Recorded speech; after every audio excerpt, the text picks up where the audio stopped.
వచ్చాను. ప్రజెంట్ అయితే మీషోలో మేము గవర్నమెంట్ ఐడీతో సెల్ చేస్తున్నామండి. జిఎస్టీ కోసం కూడా అప్లై చేస్తున్నామండి. జిఎస్టీ వచ్చిన తర్వాత జిఎస్టీ నెంబర్ ఇచ్చి సేల్ చేయాలనుకుంటున్నాను.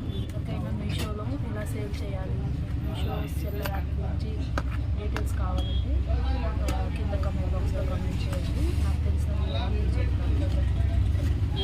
నేను మీషో కొత్త 1 month అవుతుందండి సేల్ చేయడానికి, కానీ బాగానే ఉందండి. గవర్నమెంట్ ఐడీతో కూడా బిజినెస్ పర్లేదు. కానీ జిఎస్టీ ఉంటే మనం ప్యాన్ లెవెల్లో సేల్ చేసుకోవచ్చు మీషోలో. జిఎస్టీ లేకుండా గవర్నమెంట్ ఐడీతో అయితే ఓన్లీ విత్ స్టేట్లో మాత్రమే సేల్స్ చేయొచ్చు. సో కానీ మొదటిసారి అకౌంట్ క్రియేట్ చేసుకున్నప్పుడు నాకు తెలిసి ఎన్విరాన్మెంట్ ఐడీతో సేల్స్ మంచిగా జరిగితేనే జిఎస్టీ తీసుకొని సేల్ చేసుకోవడం బెటర్. ఎందుకంటే జిఎస్టీ అనేది మళ్ళీ దానికి ట్యాక్స్ పే చేయాల్సి ఉంటుంది. మనం మన సేల్స్ని బట్టి మనం జిఎస్టీ వాళ్ళకి మనం ట్యాక్స్ అనేది పే చేయాల్సి ఉంటుంది.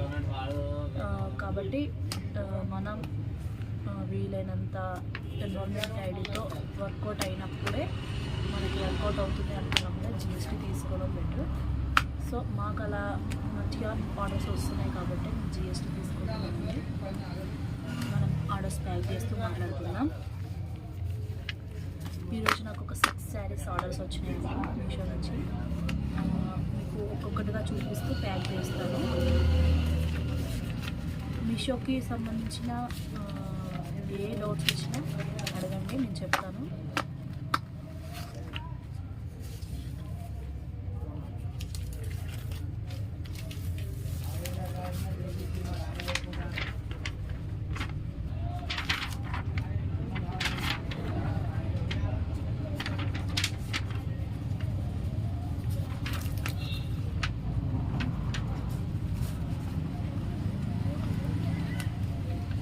మీషోలో సెల్లర్ అకౌంట్ క్రియేట్ చేసుకునే ముందు అన్ని విషయాలు క్లారిటీగా తెలుసుకున్న తర్వాత అకౌంట్ క్రియేట్ చేసుకోవడం జరిగిందండి.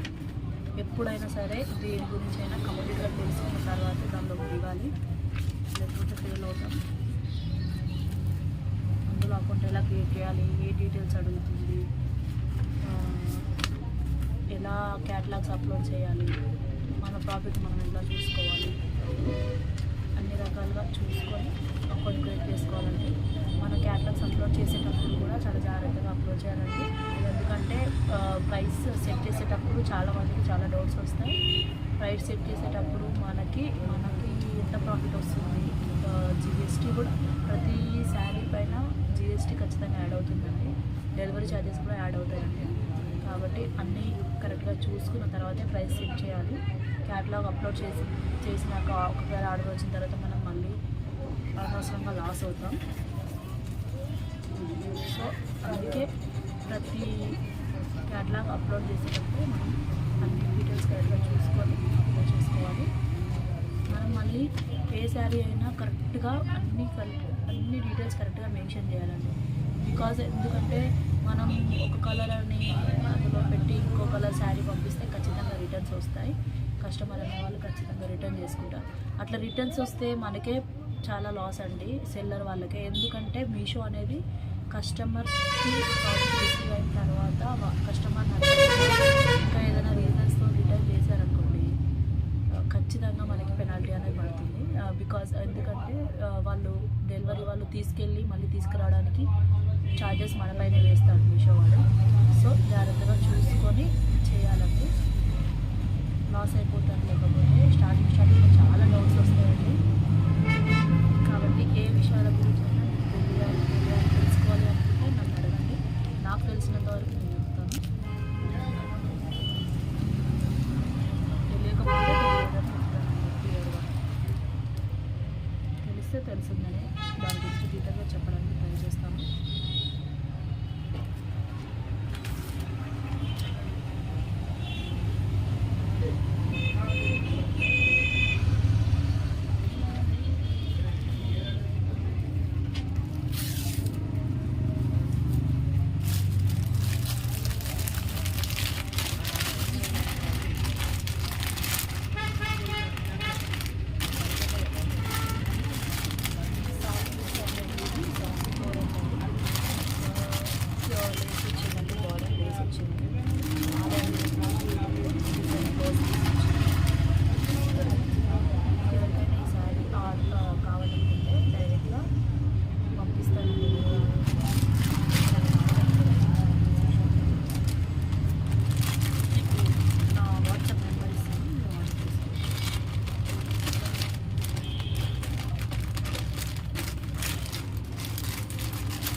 మీషోలో ఎన్రోల్మెంట్ ఐడి ఎలా యాడ్ చేయాలి, అసలు అది ఎలా క్రియేట్ చేసుకోవాలి, ప్రతి ఒక్క డీటెయిల్స్ నేను చెప్తానండి. కావాల్సిన వాళ్ళు కామెంట్ సెక్షన్లో కామెంట్ చేయండి. దానికోసం మళ్ళీ ఒక వీడియో తీసి పెడతానండి. మీకు అవసరం అనుకుంటే వీడియో తీస్తానండి.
వెళ్ళినా ఒక్క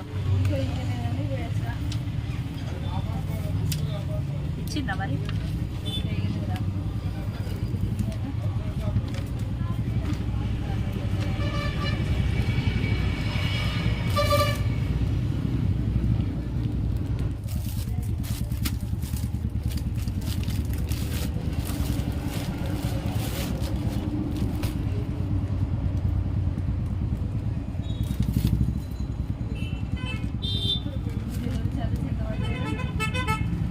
చార్జెస్ మనకేం పడాయి, కస్టమర్కే పడతాయి. కానీ ఒకవేళ ఎవరైనా చీర నచ్చక రిటర్న్ పెట్టుకుంటే అది మనమే ఉంటాం. 150 నుంచి 200 మధ్యలో పడుతుంది చీర రిటర్న్. ఒక్కొక్కసారి 150, 160, 199 ఇది మళ్ళీ వచ్చినాడు.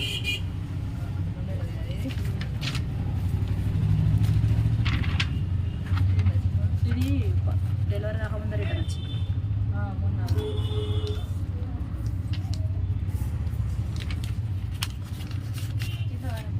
తినొచ్చు.